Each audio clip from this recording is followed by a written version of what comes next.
It's time to wake up. The people in power go out of their way to make sure that you are perpetually misled and manipulated. The majority's perception of reality, especially in the political arena, is not their own. It is shrewdly imposed upon them without them even knowing it. For example, the public at large actually believes the invasion of Iraq is going badly, as sectarian violence doesn't seem to stop. What the public fails to see is that the destabilization of Iraq is exactly what the people behind the government want. This war is to be sustained so the region can be divided up, domination of the oil maintained, continual profits reaped for the defense contractors, and most importantly, permanent military bases established to be used as a launching pad against other oil-bearing, non-conforming countries such as Iran and Syria. For further implication that the civil war and destabilization is purely intentional, in 2005, 2 elite British SAS officers were arrested by Iraqi police after being caught driving around in their car shooting at civilians while dressed up as Arabs. After being arrested and taken to a jail in Basra, the British Army immediately requested the release of these men. When the Basra government refused, British tanks came in and physically broke out the men from the Basra prison. If you wish to destroy an area, how do you do it? Well, there are 2 ways. You can go in there and bomb it and so forth, but that is not very efficient. What you do is you try to get the people in that area to kill each other and to destroy their own territory, their own farms. And that's what's been done in that area.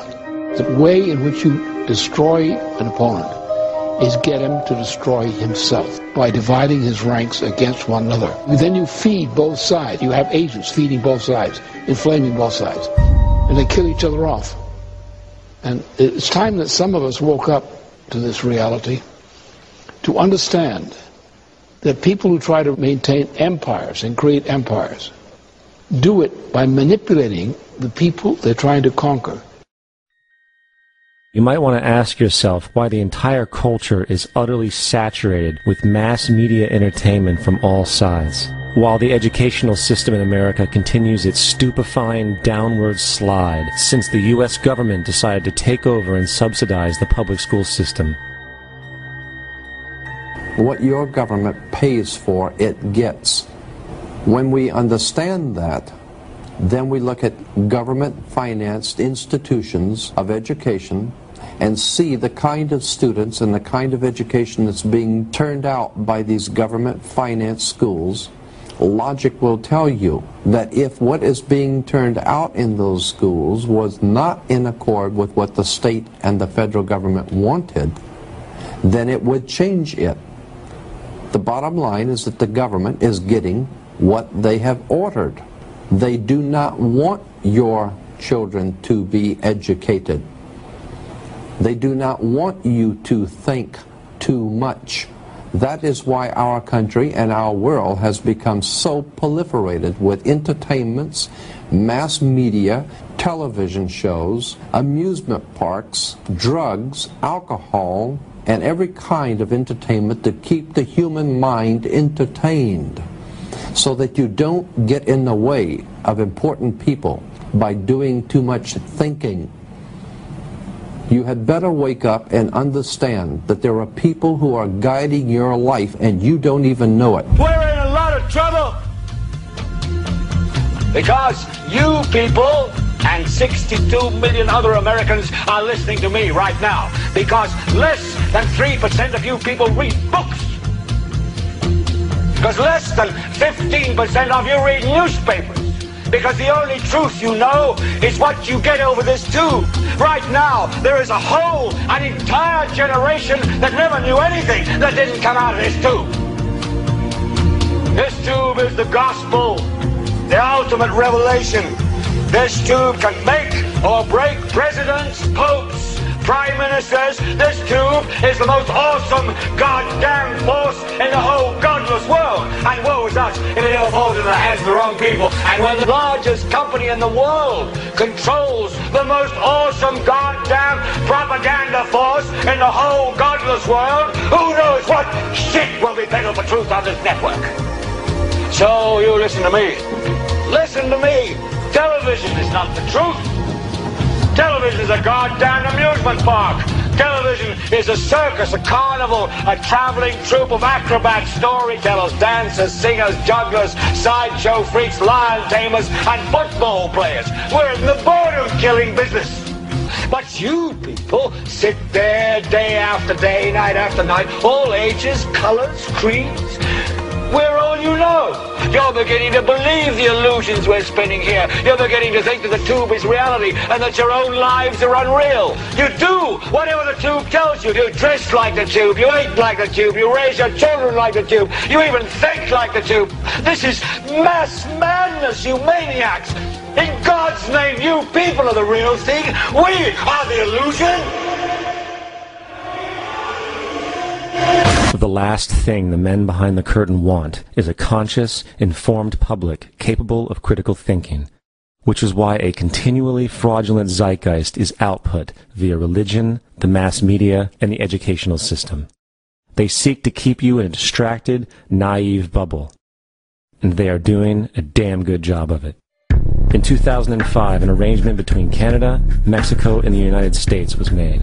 This arrangement, unannounced to the public, unregulated by Congress, merges the United States, Mexico, and Canada into one entity, erasing all borders. It's called the North American Union, and you might want to ask yourself why you've never heard of this. In fact, there is only one mainstream reporter who has actually heard of and has had the courage to cover this issue. The Bush administration's open borders policy and its decision to ignore the enforcement of this country's immigration laws is part of a broader agenda. President Bush signed a formal agreement that will end the United States as we know it, and he took the step without approval from either the U.S. Congress or the people of the United States. It's a deal that few have even heard of. It's being done again by very few people at the very top on behalf of the investment class, but the working class of people, political officials across our country, from communities, from cities and so forth, they don't know anything about this. This isn't some trade agreement. It is a total removal of sovereignty from these countries, which will also result in a completely new currency called the Amero. Fall. Apart from that, I think one thing people who are dollar-based need to focus on is the Amero. That's the one thing that nobody's talking about, but I think it's going to have a big impact on everybody's life in Canada, the U.S., and Mexico. The Amero is the proposed new currency for the North American community, which is being developed right now between Canada, the U.S., and Mexico to make a borderless community, much like the EU, and the dollar, Canadian dollar, U.S. dollar, and the Mexican peso replaced by the Amero. By default of this agreement, the American Constitution will eventually be obsolete. You would think that a situation like this would be on the cover of every major newspaper. That is until you realize that the people who are behind this movement are the same people behind the mainstream media, and you are not told what you're not supposed to know. The North American Union is the same concept as the European Union, the African Union, and the soon-to-be Asian Union, and the same people are behind all of them. And, when the time is right, the North American Union, the European Union, the African Union, and the Asian Union will be merged together, forming the final stages of a plan these men have been working on for over 60 years. A one-world government.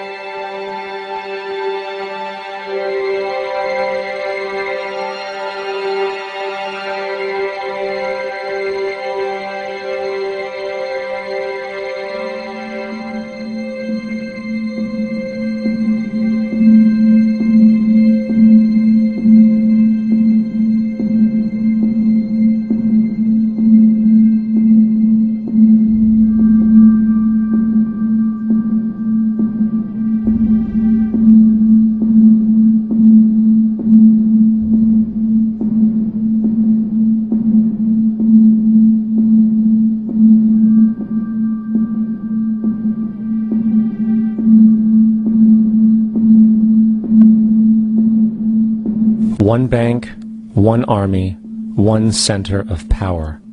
And if we have learned anything from history, it is that power corrupts, and absolute power corrupts absolutely. This is Aaron Russo, a filmmaker and former politician. To his left is Nicholas Rockefeller of the infamous Rockefeller banking and business dynasty. After maintaining a close friendship with Nicholas Rockefeller, Aaron eventually ended the relationship, appalled by what he had learned about the Rockefellers and their ambitions. I got a call one day from an attorney woman I knew, and she said, would you like to meet one of the Rockefellers?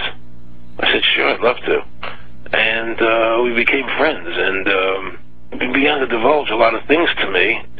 So he said to me one night, he said that there's going to be an event there, and out of that event, you're going to see, we're going to go into Afghanistan, so we can run pipelines from the Caspian Sea. We're going to go into Iraq to take the oil and establish a base in the Middle East, and we're going to go into Venezuela and try and get rid of Chavez. And the first two they've accomplished. Chavez they didn't accomplish. And he said you're going to see guys going into caves looking for looking for people that they're never going to find. You know, he was laughing about the fact that you have this war on terror. There's no real enemy. He's talking about how by having this war on terror, you can never win it because so it's an eternal war, and so you can always keep taking people's liberties away. And I said, how are you going to convince people that this war is real? He says, but the media can convince everybody it's real. I mean, you know, it's just that you keep talking about things, you keep saying it over and over and over again, and eventually people believe it. You know, you created the Federal Reserve in 1913 through lies. You create 9/11, which is another lie. Through 9/11, you're fighting a war on terror, and now all of a sudden you go into Iraq, which was another lie, and now they're going to do Iran. You know, and it's all one thing leading to another, leading to another, leading to another. Now, I would say, what are you doing this for? What's the point of this thing? You have all the money in the world you ever want. You have all the power. I said, you know, you're hurting people. It's not a good thing. And he would say, what do you care about the people for? Take care of yourself and you take care of your family. And then I said to him, what are the ultimate goals here? He said, the ultimate goal is to get everybody in this world chipped with the RFID chip, and have all money be on those chips and everything on those chips. And if anybody wants to protest what we do or violate what we want, we just turn off their chip.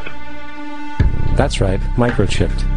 In 2005, Congress, under the pretense of immigration control and the so-called war on terrorism, passed the REAL ID Act, under which it is projected by May 2008, you will be required to carry around a federal identification card, which includes on it a scannable barcode with your personal information.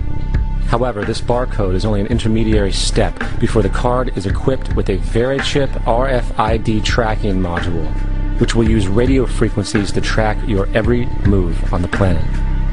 If this sounds foreign to you, please note that the RFID tracking chip is already in all new American passports.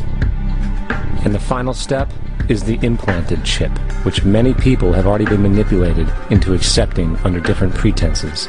We have a Florida family who are really pioneers in a brave new world. They have volunteered to be the first ever to have microchip identification devices implanted into their body. After 9/11, I was really concerned with the security of my family. I wouldn't mind having something planted permanently in my arm that would identify me.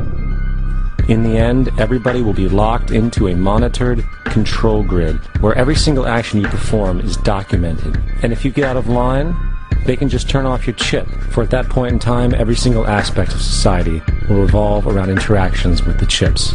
This is the picture that is painted for the future if you open your eyes to see it.